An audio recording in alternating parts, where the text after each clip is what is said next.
Have you ever felt this way? As if you were talking to an echo, your prayers seeming more like a lonely monologue than a heartfelt dialogue with the Creator.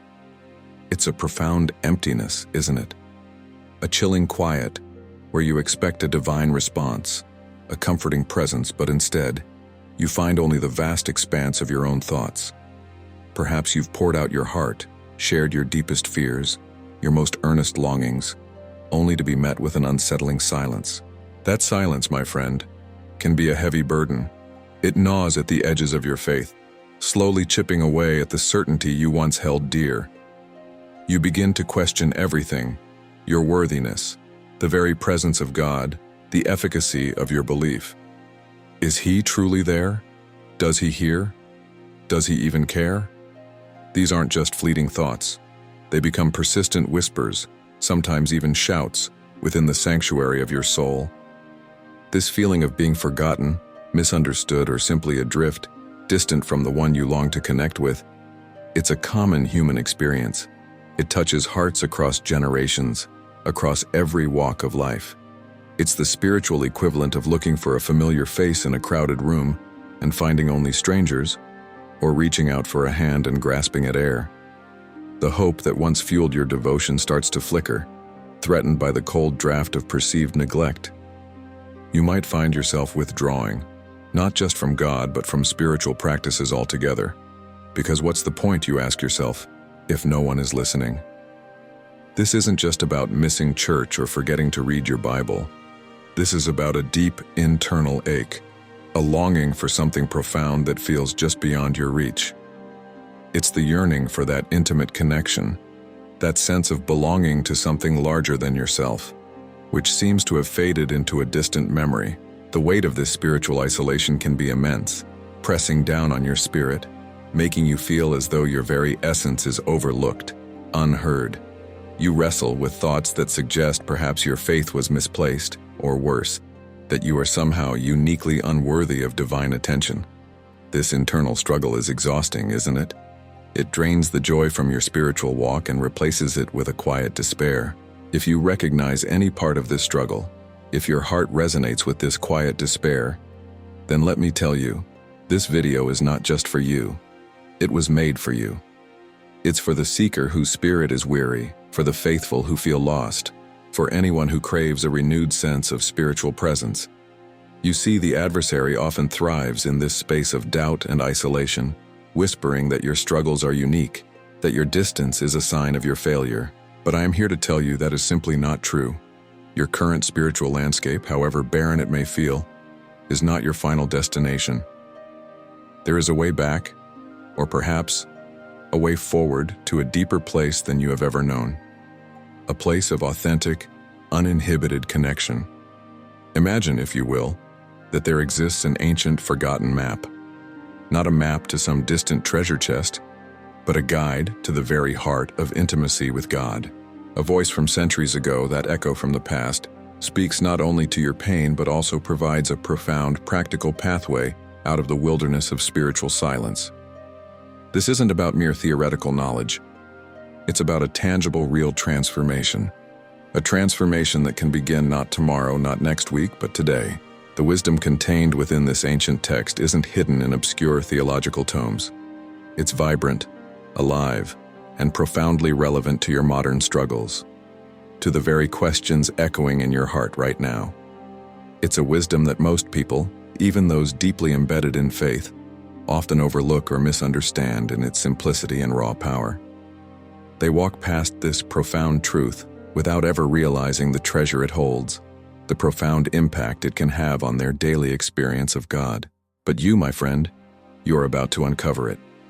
You are on the precipice of rediscovering not just a form of prayer, but a living, breathing intimacy with God that can revolutionize your entire spiritual existence.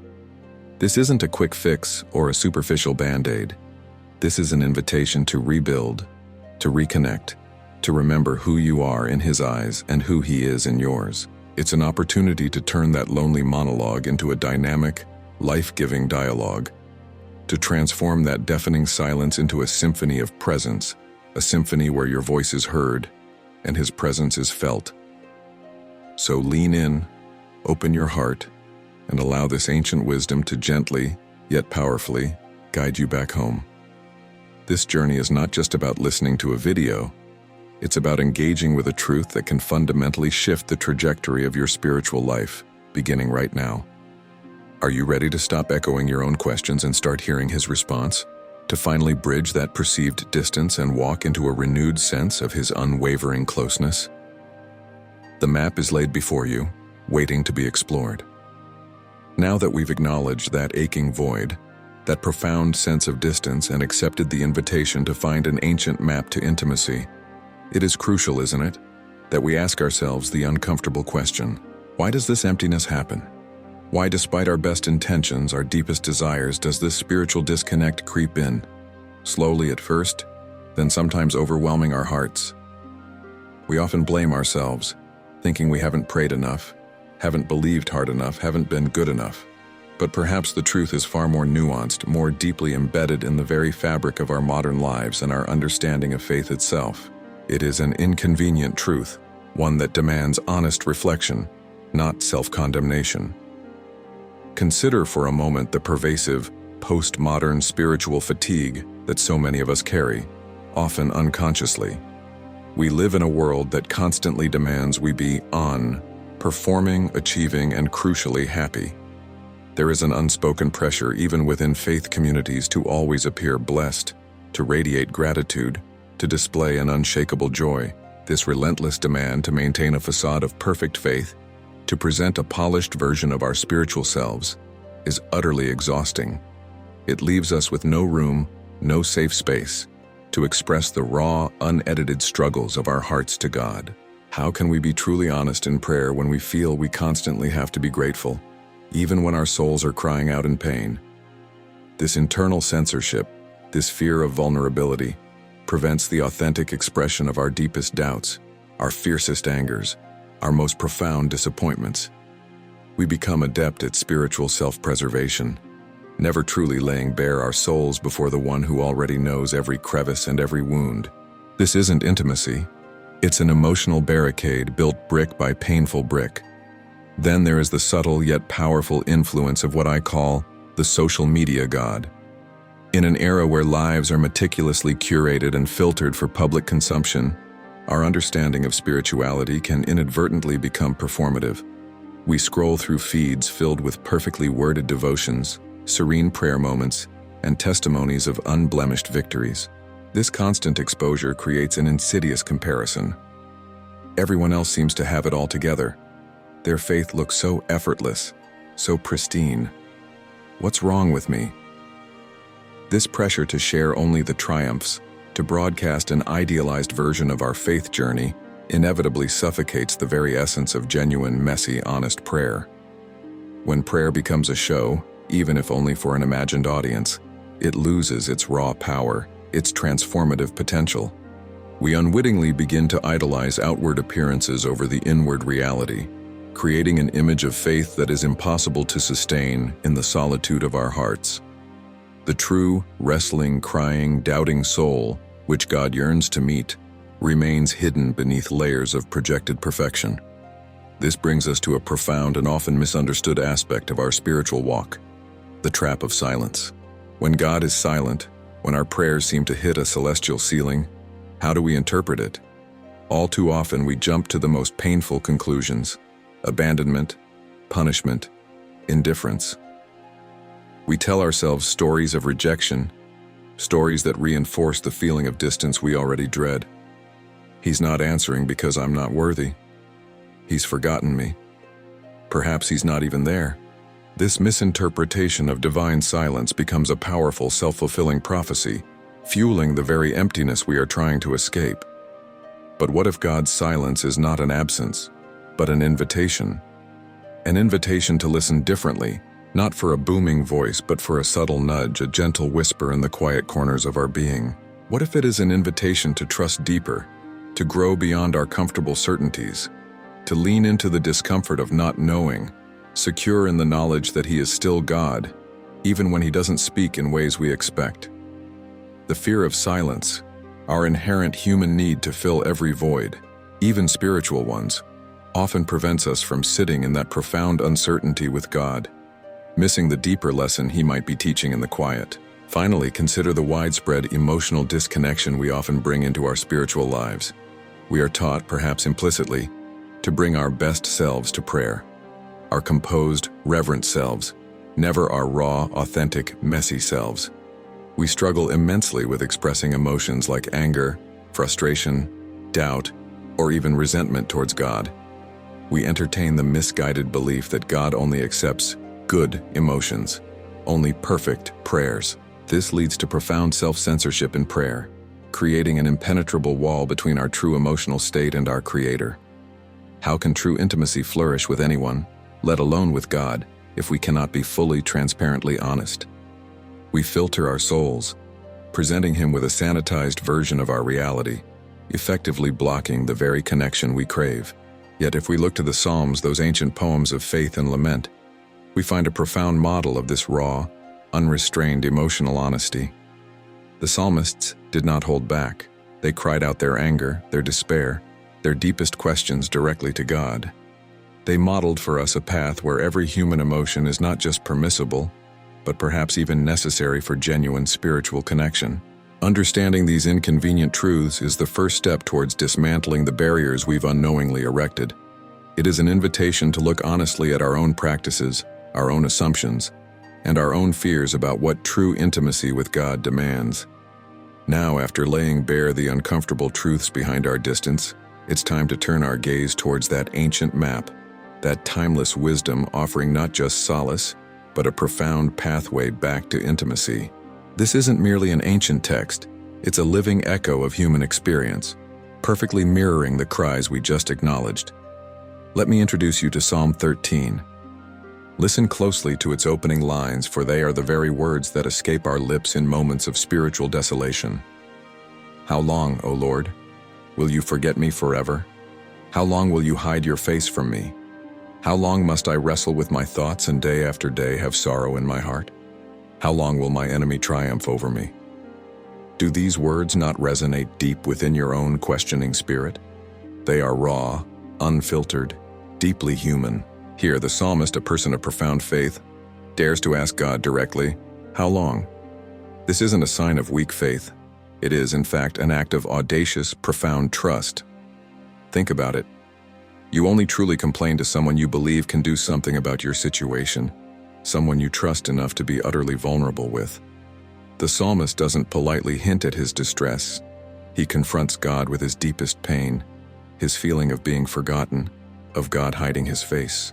This gives us permission, doesn't it, to bring our unfiltered questions, our demanding how longs, to the divine presence.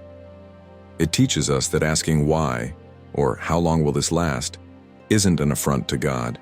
It's an invitation for deeper engagement, an act of radical honesty that acknowledges His sovereignty even in our confusion. It frees us from the burden of feeling we must always be stoic or spiritually correct. God desires your real questions, not your carefully rehearsed platitudes. He wants the genuine you, even the questioning, doubting, hurting you. The psalmist continues, how long must I wrestle with my thoughts and day after day have sorrow in my heart? This is the voice of a soul in crisis, fully expressed, without reservation. He doesn't sugarcoat his internal turmoil, his persistent sorrow. He speaks of wrestling with his own mind, battling the relentless siege of negative thoughts, of a heart heavy with grief. This ancient prayer validates our own emotional landscape, reminding us that pain, even profound pain, is a legitimate language to use with God. Your sorrow, your anger, your frustration, your deep sense of abandonment, they do not repel God, they actually invite His presence. When you pour out your unvarnished soul, you create the very space for healing to begin. Vulnerability is the bridge to true intimacy. To attempt to suppress these emotions, to pretend they don't exist in the presence of God, is to build a wall between yourself and His healing touch. The psalmist models for us that your pain isn't an obstacle to God, but a profound point of connection, a pathway for Him to meet you exactly where you are in the very depths of your human experience. But here, my friend, is where the miraculous, the profoundly transformative shift within this psalm occurs. A shift that holds the key to reigniting your prayer life. After pouring out his anguish, After expressing his deepest fears and questions, the psalmist makes an incredible, almost abrupt transition. He declares, "But I trust in your unfailing love. My heart rejoices in your salvation. I will sing the Lord's praise, for he has been good to me." This isn't a sudden amnesia, a convenient forgetting of his pain. No, this is a conscious choice of faith. He hasn't suddenly received all the answers, nor has his situation instantly improved. Yet he chooses to remember God's character, his consistent faithfulness, his unfailing love, even when his present circumstances scream otherwise. This is not a repression of his honest feelings, but an intentional act of recentering his gaze from his immediate pain to the eternal truth of God's nature. It shows us that even in the midst of profound lament, we can actively recall God's past goodness and choose to lean on his unchanging love. It is a powerful psychological trigger, shifting our focus from what is lacking to what is eternal and true, even before our feelings fully catch up. This intentional redirection of our spiritual attention is precisely what opens the door for a renewed sense of God's presence, transforming the very act of prayer from a monologue of despair into a dialogue of hope grounded in truth. This psalm therefore gives us a profound pattern, a cycle of faith renewed. It starts with honest lament, moves through unreserved honesty, then leads to a deliberate remembrance of God's fidelity, which then fuels an active expression of trust, culminating in heartfelt praise. This isn't a linear progression where you must feel better before you praise. No, it's a dynamic, transformative loop where praise can emerge from within the very depths of your honest struggle, because you choose to remember who God is. It teaches us to bring our whole selves to him, our pain, our questions, our doubt, knowing that his love is vast enough to embrace it all, and his character is stable enough to anchor us through it. This is the anatomy of true, emotionally intelligent intimacy with God, forged in the crucible of honest prayer.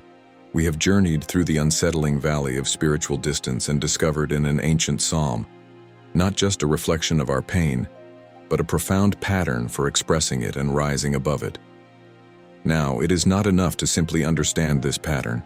We must actively engage with it to truly reformate, to fundamentally restructure our prayer life. This isn't about rote memorization or following a checklist.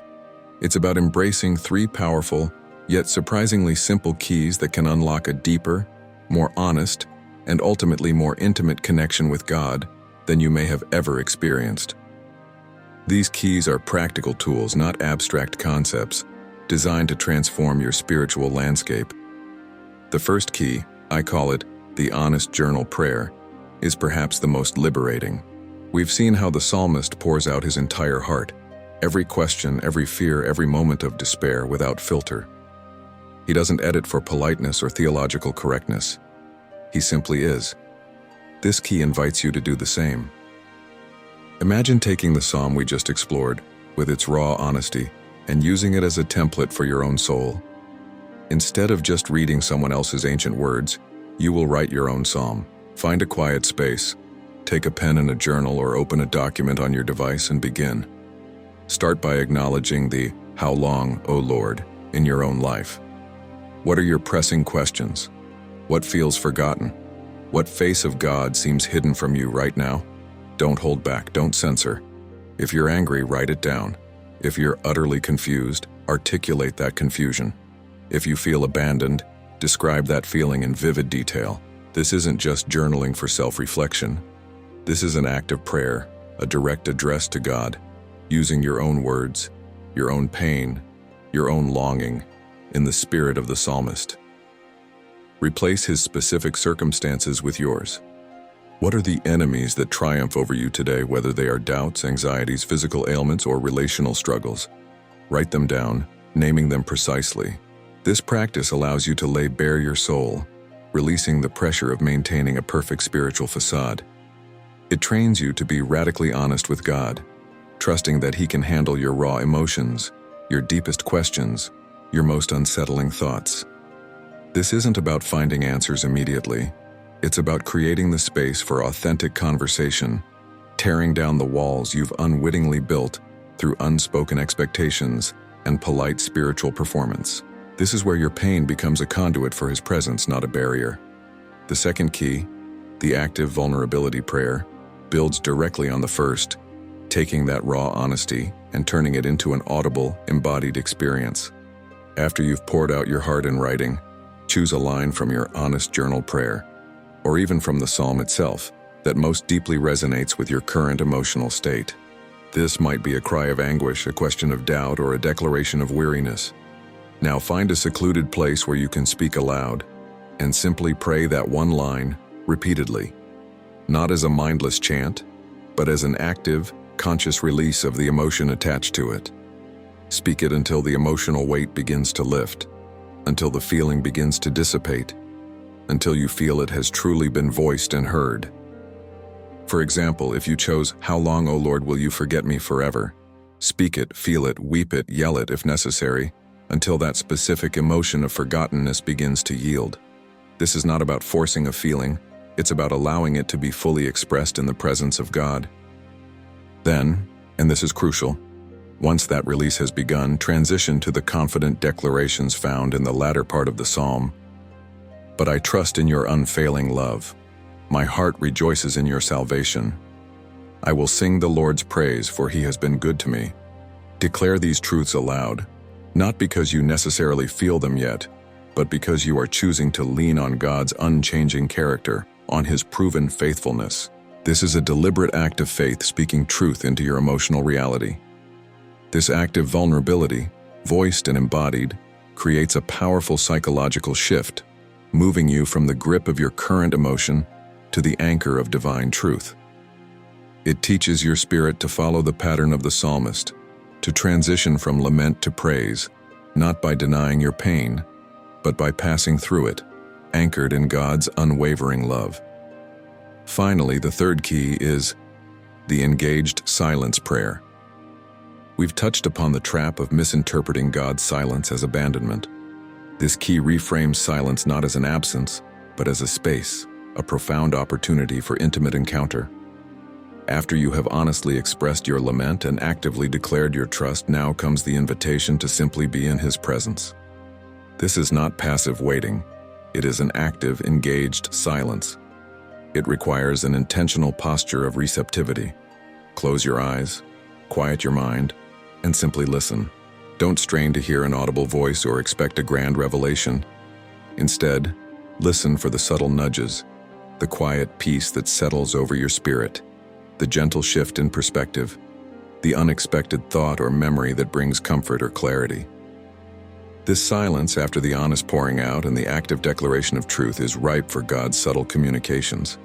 He often speaks not in thunder, but in whispers, in the quiet assurance that permeates your being. This is where the work of the Holy Spirit is most profoundly experienced, where peace transcends understanding, where anxieties gradually yield to a deep sense of presence. It's in this engaged silence that you learn to discern his presence, not just in the answers he gives, but in the very space between your prayers and his responses. It is here that you realize his silence was never an absence, but an invitation to a deeper form of listening, a more profound communion, transforming your understanding of intimacy itself. These three keys, when consistently applied, are not merely techniques.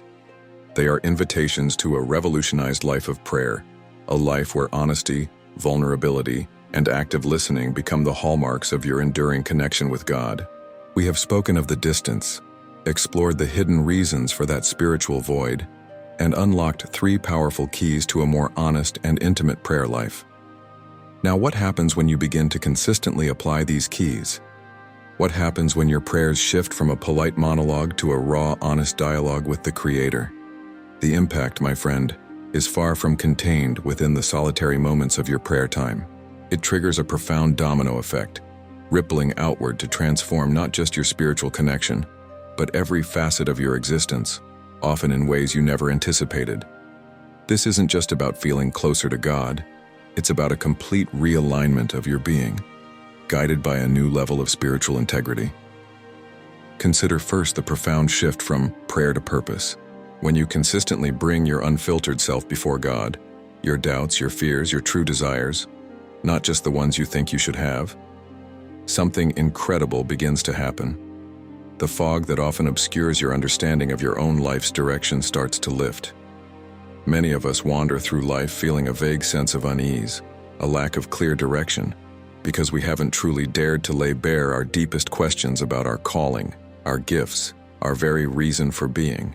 We might pray for guidance, but often it's a superficial request, lacking the genuine vulnerability required to hear a profound answer. But when you engage in honest journal prayer, when you voice your how longs about your future, your career, your relationships, your impact on the world, you are in effect asking God to speak into the very core of your identity. And as you practice engaged silence, after such honest outpouring, you create the necessary space for clarity to emerge. Your sense of purpose ceases to be a distant theoretical concept and becomes a living, breathing reality, informed by a profound, unvarnished conversation with the one who designed you.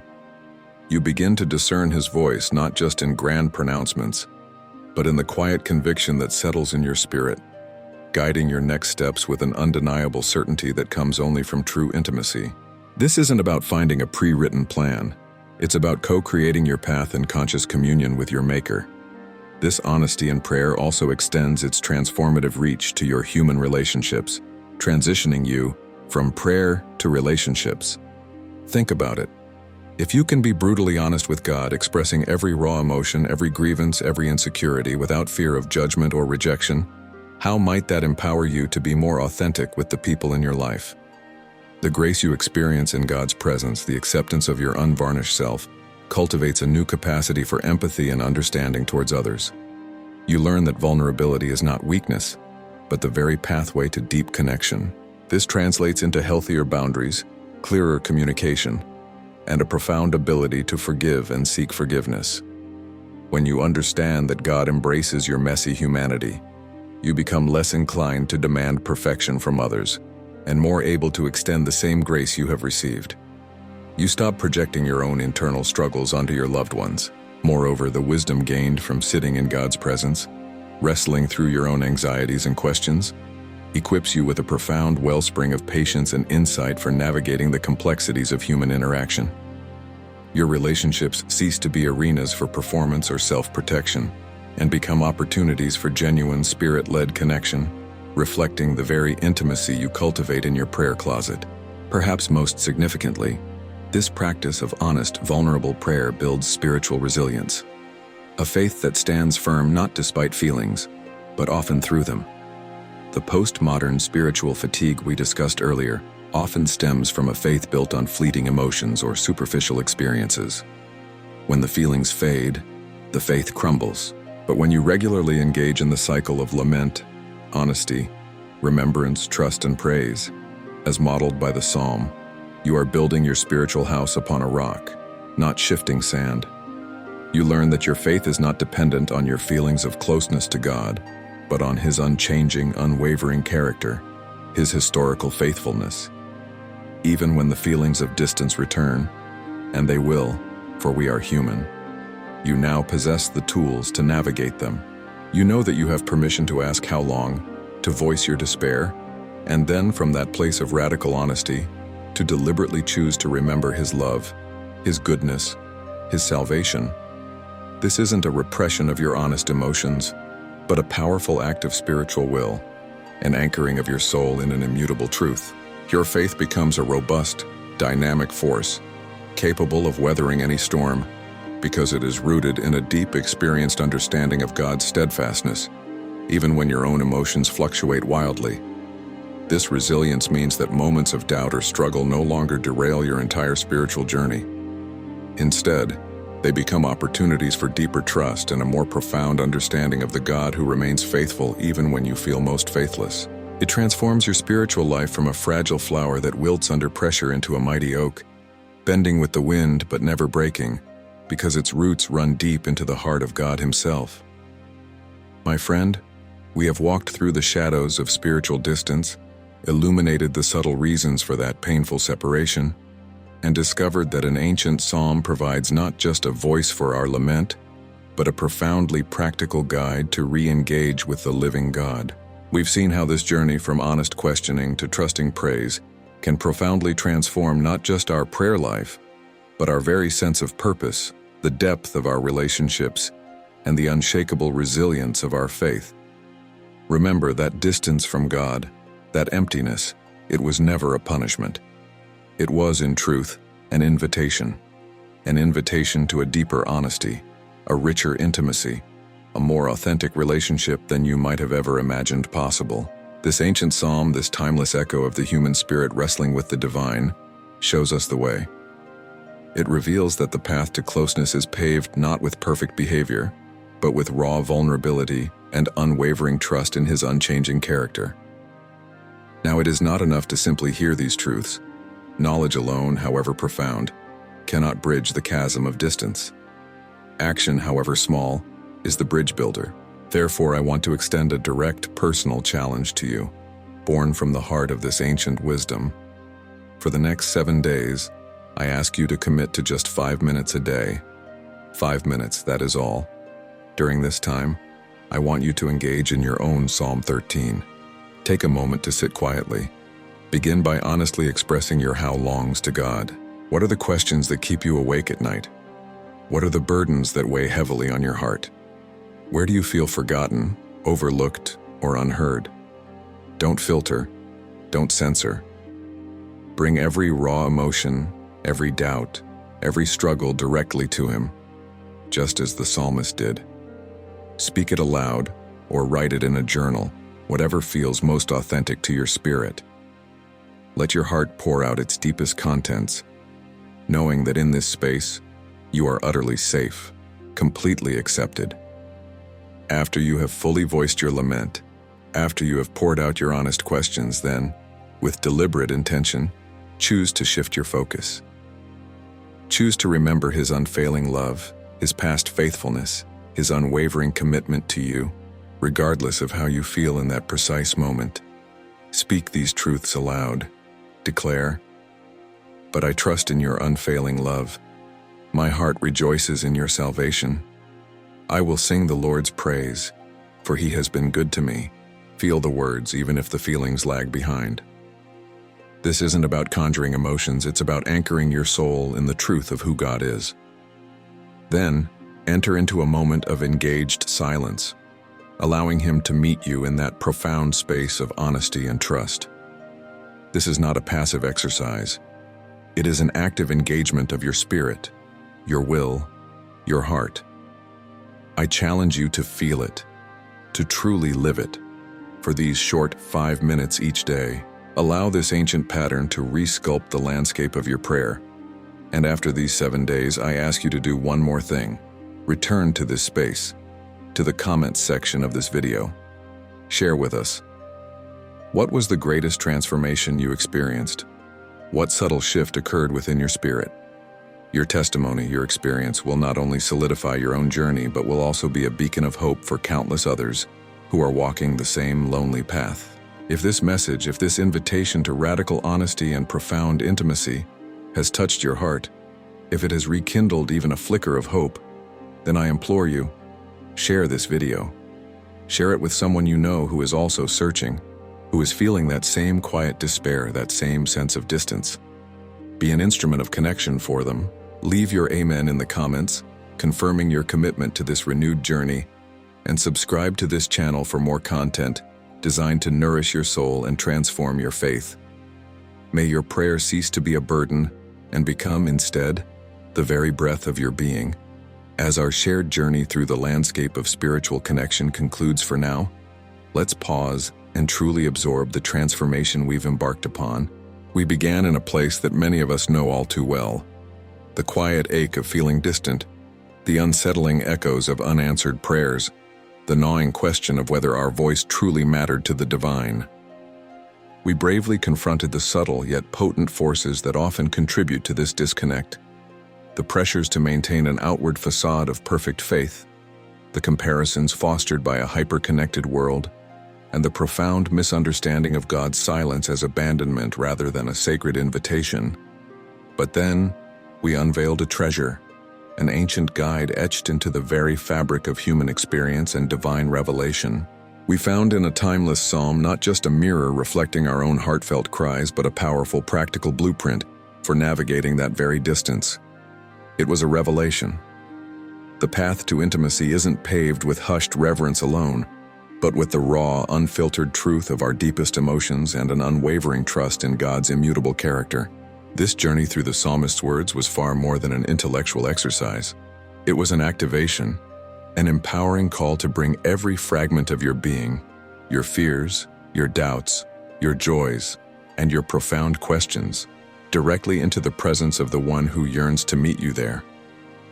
We learned that authentic prayer is not about perfecting your performance, but about presenting your truest self, unedited and unreserved, knowing that God, in His infinite love, welcomes every part of you. He is not intimidated by your struggles. He is drawn to your honesty. And what unfolds when this revolutionary approach to prayer takes root within your soul? We've traced the profound, far-reaching impact. Your life's purpose, once perhaps a hazy ambition, clarifies into a divine calling, guided by an inner conviction born from intimate dialogue. Your most cherished relationships deepen, mirroring the profound authenticity and grace you practice in your moments with the divine, transforming human connections into reflections of sacred trust. Most significantly, your faith, once a fragile vessel tossed by the waves of shifting emotions, solidifies into a formidable, resilient force. It becomes a faith that not only ensures the seasons of doubt and desolation, but actually draws strength from them, for it is anchored in the foundational truth of God's steadfastness, a truth you now know not just intellectually, but experientially. This is a faith that understands distance not as an ending, but as a poignant beginning, an urgent call to a deeper, more abiding reliance on the God who is always, eternally present. So as we conclude this particular segment of our shared exploration, I want to leave you with this liberating perspective. Your prayer life is never meant to be a monotonous obligation, a solitary monologue echoing into an empty sky. Instead, it is designed to be the most vibrant, dynamic, and continuous conversation of your existence.